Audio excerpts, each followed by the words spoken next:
Welcome to News Now Alberta. This is Special Ed. Today we're looking at a cop who tased a 95-year-old grandmother because she wasn't listening, basically. I think we've had a good life in Cooma, haven't we? I think, Joe. Well, I have. Well, I have. She was no threat to anyone. She was frail, she was hanging onto a walker. She didn't comprehend what they were saying. She must have been terrified. Christian, why did you use a taser on a 95-year-old woman? To say that she was a threat, that really hurt me. Police experts have said that you used excessive force. Do you have anything to say about that? I have seen the footage. It is confronting footage. It tells the whole story and it just doesn't lie. I can't imagine the grief and how distraught that family really is, trying to come to grips with that. He had control of that weapon. He loaded the weapon and he pointed the weapon and discharged the weapon. It's a deliberate action that needs to be punished. All we want is justice.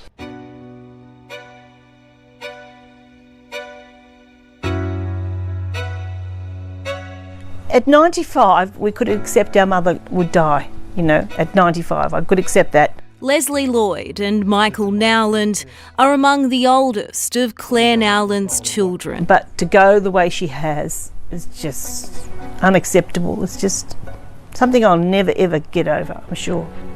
It's just been a weight on me for the last 2 years and I just can't be myself, I don't think. I think it's just awful. Just imagine your mother, your 95-year-old mother, who walks with a walker, who has dementia, gets tased to death by a cop that loses patience. I think that applies to the whole family. I think it definitely applies to the whole family.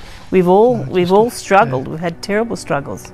The large, tight-knit family raised in the small town of Cooma in the New South Wales Snowy Mountains. Like there's 8 of us and eight different personalities, so obviously it affects every one of us in a different way.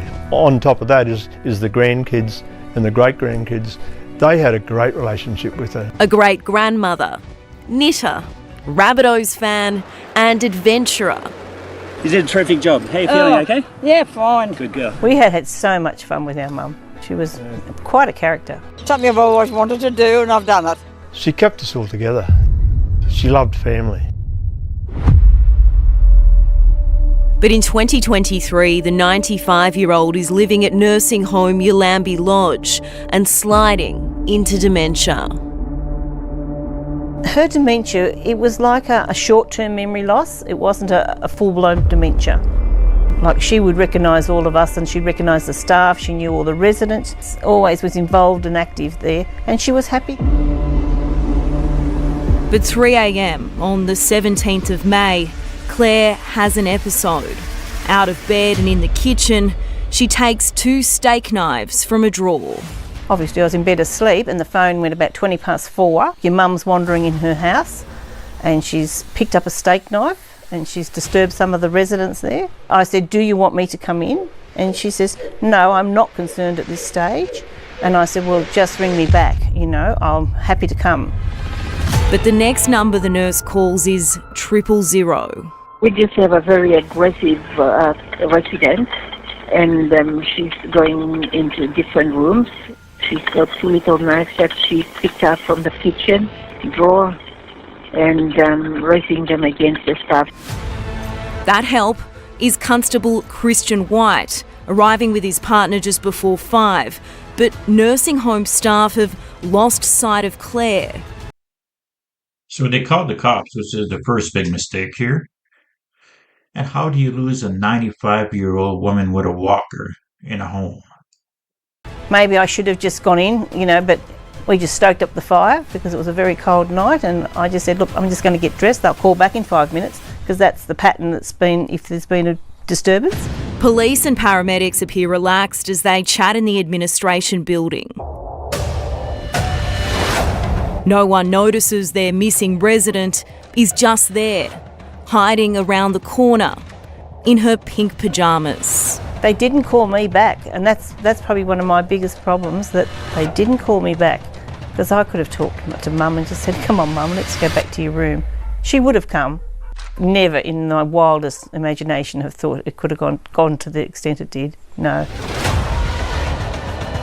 As emergency services search the facility, Claire is on the move, leaning on her walking frame, still clasping a knife. Certainly she was carrying a knife, but what was she doing with it, you know? She would never use it, honest to goodness. She's a gentle, gentle lady. They eventually find her in the nurse's office and reason with her.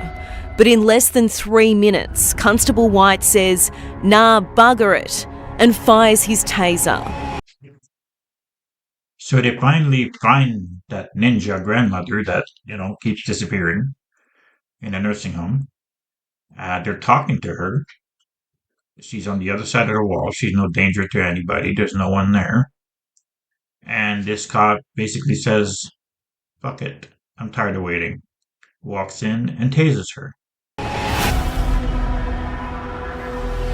He had control of that weapon. He loaded the weapon and he pointed the weapon and discharged the weapon. She's 95 years old. She's frail and didn't comprehend what anyone was saying to her. And then to be tasered because someone's frustrated with her inaction, it was just, it was horrific. Claire falls heavily and hits her head, her pyjamas scorched. Leslie's finally called, but to Cooma Hospital. They didn't tell me she had been tasered. They told me straight away that she had a brain injury from a trauma at the back of the head, and she's inoperable and she will not make it through this. So they hid the fact that the cop tased her from the family, right away. It was just the worst thing you ever want to hear. I think life's been good to us in Cooma. Right, yeah. Yeah, and we all got set up with our lives, so... And got married and had kids. Yeah, you've got a few grandkids, haven't you? Yeah. I was with Mum the evening before, and we were chatting away. She was perfectly fine and healthy. In what would turn out to be one of the mother and daughter's final moments together. That's right. Someone told me there are 2 babies. Twins. Twins, yeah, lovely. Yes. So that'll be 33 great-grandchildren. Wow, that's a few. Never so good life. Sure, she had a good life until her life was taken away by an impatient tyrant pig. Claire passes away a week later. Mum was there for us, the whole 8 of us, for all our lives. And I know we can't be there to protect her 24/7, but the guilt doesn't go away. There's a story breaking. A 95-year-old woman is fighting for her life after being tasered by police. As their private mother becomes national news. Why did the officer do what he did? We don't know why yet, and that's why it's important that we have a very thorough investigation. After a wait of 18 months, Constable Christian White faces trial at the Supreme Court in Sydney. Christian White is the one and only witness his defence team has called to give evidence, and now it's up to a jury to decide whether they accept his side of the story. White telling the jury the taser was his only option, and Claire posed a legitimate threat. His partner didn't find that she was a legitimate threat. She was talking to him through the door, or through the wall, basically. And she didn't fire a taser. He walked into the room where she was with a walker and tased her. It wasn't the only option. She was no threat to anyone. She was frail, she was hanging onto a walker. She didn't comprehend what they were saying. She must have been terrified. The Nowlan family in court every day. That's just been the worst time ever. Going into that court day after day, hearing it over and over. Forced to watch White's body-worn camera footage of the confrontation. It tells the whole story and it just doesn't lie. You can't, there's no excuses about what you see in that footage. The jury agreed, finding Christian White guilty of manslaughter. We just got to get a sentence that matches the crime, and I'll keep saying, all we want is justice. The constable from Cooma almost immediately sacked from the New South Wales Police Force. Claire Nowlan died as a result of the actions of a police officer. This should never have happened. The use of the taser was so out of proportion to what was happening. One would have thought that use of any force, let alone a taser, would have been totally unreasonable, and that's what the jury has found. A killer cop, but at sentence handed what's effectively a 2-year good behaviour bond. Were you shocked to avoid prison today, Mr. White? Is community service sufficient for taking someone's life? So he murders someone, or guilty of manslaughter at least, and he gets 2 years probation with community service. If that isn't a thin blue line, then nothing is. This is absolutely ridiculous. If I would have did that, I would have been at least 30 years in jail. It was really disappointing for the family. A slap on the wrist for someone that's killed our mother. The judge says White made a terrible mistake in response to what he perceived to be a threat. The words spoken by him immediately before firing his taser suggest a loss of patience. But a custodial sentence would, in my view, be disproportionate to the objective seriousness of the offence. Justice and fairness, that's all we wanted. He'll need to complete 425 hours of community service, but won't spend a night in a prison cell. Leaving the 35-year-old father free to go. He's planning on moving out of Cooma. His life's definitely changed, but it's all through his own actions.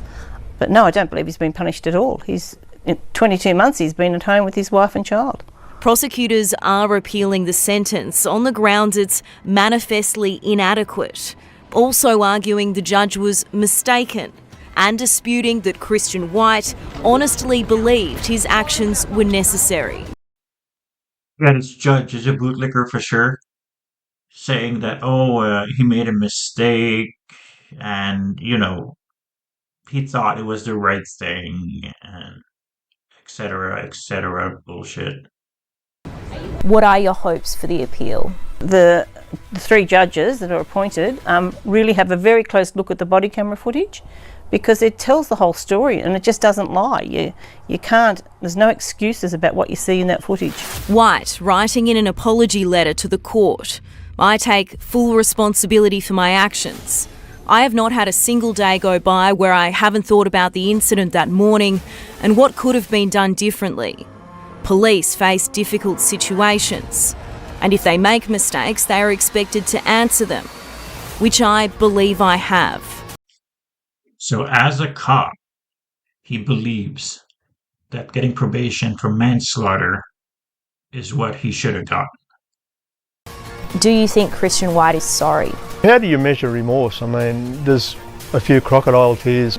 I'm certainly not convinced that there's any remorse there at all. No, well, why can't he say it if he is? Why could he not take the one opportunity he had to get up in court and say, or read his letter? He didn't take it. Now left trying to grieve their mother, who lived a full 95 years, but will always be remembered by the actions of a police officer whose job it was to protect her. It's made me angry. It just shouldn't happen to a most amazing person in the world. The mole's broken. You'll never get another Claire Nowlan, I can tell you. So this cop will get to stay with his wife and kids for the time that the appeal goes on and everything. It's going to be a few years. And if anything happens, because if he gets more bootlicker judges, then he's going to be free. He deserves time in jail. I don't know how much time he deserves. I'm not a judge, but he deserves time in jail. Manslaughter should be a 15-year to 30-year thing, like it is everywhere else, not probation. What do you think of this? Let me know in the comments. Please like, share, and subscribe. Thank you.